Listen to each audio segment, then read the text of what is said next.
Jorge Martin has been scathing in his assessment of Michelin and his tyres that he had on the bike. He's saying he had bad tyres. Whether this is true or not, I don't know. And Michelin's said nothing really of note as of yet. They've merely said they're analysing the tyre data and just they're going to be able to tell us soon if there was anything faulty or wrong with that tyre. I don't know if it has anything to do with the tyre pressures. Nothing about pressures has been mentioned, but whether they've gone ultra safe in order to make sure he doesn't get the penalty, and then it's made his tyre feel like shit because they need to get to the end of the Grand Prix with the certain tyre pressures at a certain level. I've not heard that mentioned, but I don't know if it's worth talking about or not. Maybe some people with a bit more inside knowledge would be able to tell me whether or not that's a factor. And look, it's not something that can't happen. You just get like a dodgy set of tyres that day, but I could imagine it's incredibly rare. And with Pecco, seemingly he didn't say anything bad, negative about Michelin, but I guess there's the hint that he felt that way on Saturday about his tyres, that there was just something they didn't chase. I think he said they didn't change anything,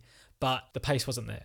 So whatever that means, what else is there? I mean, was that his less direct way of saying we had a shit set of tyres? How common could a occurrence like this be that it affects each title contender day after day?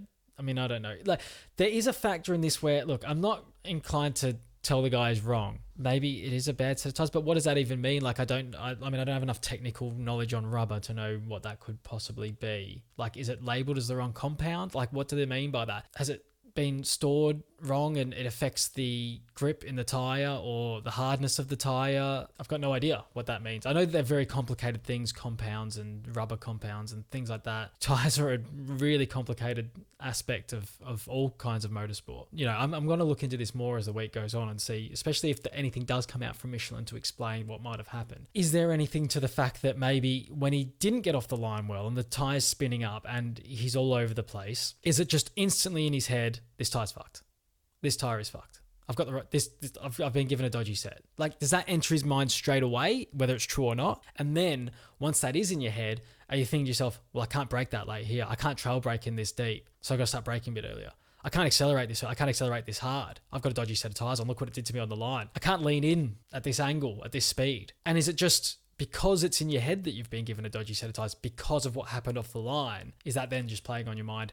Obviously, all speculation from me trying to be like the amateur psychologist that I am, and just overanalyze it a bit. But no, is that playing into it? Is that a part of it? Could that be the factor? If Michelin comes out in a day's time or 2 days' time and say, look, we've looked at all the data, we've analysed the tyre, there's absolutely nothing wrong with it, then I can't see what else it could be unless they've messed with the tyre pressures to maybe run different tyre pressures from Saturday because they actually have to get through a longer race.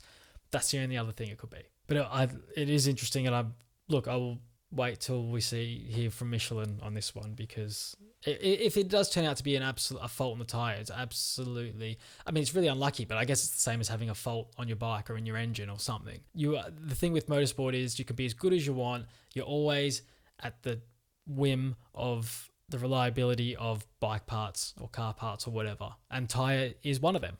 I know it's a part that is supposed to be uniform, same for everyone, but it can happen. Sometimes you can have an electronics failure or whatever it is. Is this a failure on the tyres? Maybe. We'll wait to see.